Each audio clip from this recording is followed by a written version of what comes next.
बच्चों में अब आप लोगों को क्लास 10th का एक्सरसाइज 1 का भी बताने वाला हो, क्वेश्चन नंबर 3। ठीक है, देखिए क्वेश्चन नंबर 3 में क्या कह रहा है। निम्नलिखित का अभाज्य गुणनखंड ज्ञात करें। ठीक है बच्चों, निम्नलिखित का अभाज्य गुणनखंड ज्ञात करें, जो हमारे पास क्वेश्चन ऑलरेडी दिया। सबसे पहला नंबर क्या है बच्चे, ध्यान रहे 124। 124 का क्या अभाज्य गुणनखंड ज्ञात करेंगे। अभाज्य गुणनखंड तो मतलब छोटे छोटे शाखाओं में, मतलब छोटे छोटे टुकड़ों में करेंगे। तो ध्यान रहे, देखो 124 सबसे पहले 2 से लगेगा, 6 दूना 12 और 2 दूना 4, फिर 2 से लगेगा 31 दूना 62 लिखेंगे।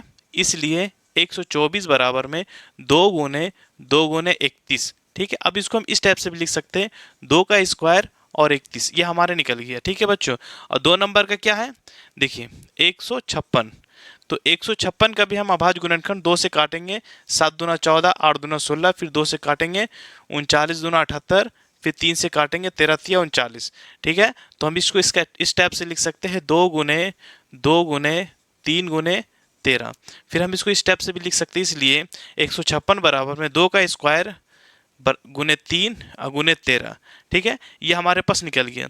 और 3 नंबर में क्या हमारे पास है, देखिए 140।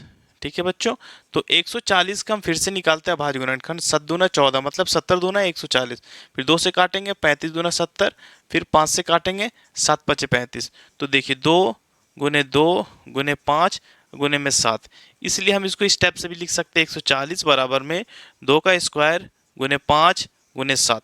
ठीक है, 4 नंबर का क्वेश्चन क्या हमारे पास, 5005। ठीक है, क्या है 5005 है, तो इसको कितना 5 से लगेगा, 5 इकाई 5 0 0 1।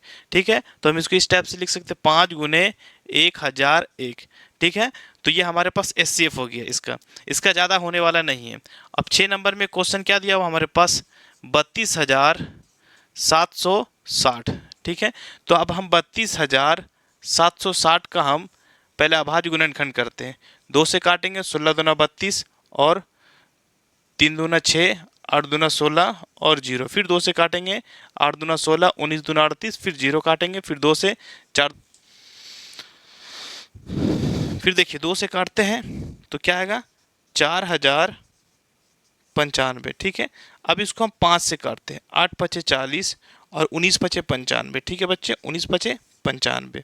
फिर हम इसको कितना से काटते हैं, 3 से काटते हैं, 3 दूना 6 और 7 21 और 3 तिया 9।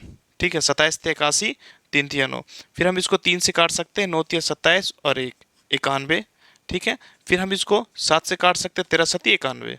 ठीक है, अब हम इसको इस टाइप से लिख सकते हैं, देखिए 2 गुने 2, फिर गुने में 5, गुने में 3, गुने में 3, गुने में 7 और गुने में 13। इसलिए हम इसको इस टाइप से लिख सकते हैं, 32,760 को हम इसको इस टाइप से लिख सकते हैं। देखिए बच्चों, ये देखो 3 ठो 2 है तो 2 पे पावर 3 हो गया, और 2 ठो 3 है तो 3 पे पावर 2 हो गया, गुने में 5 गुने में 7 और गुने में 13। ये हमारे पास आंसर हो गया।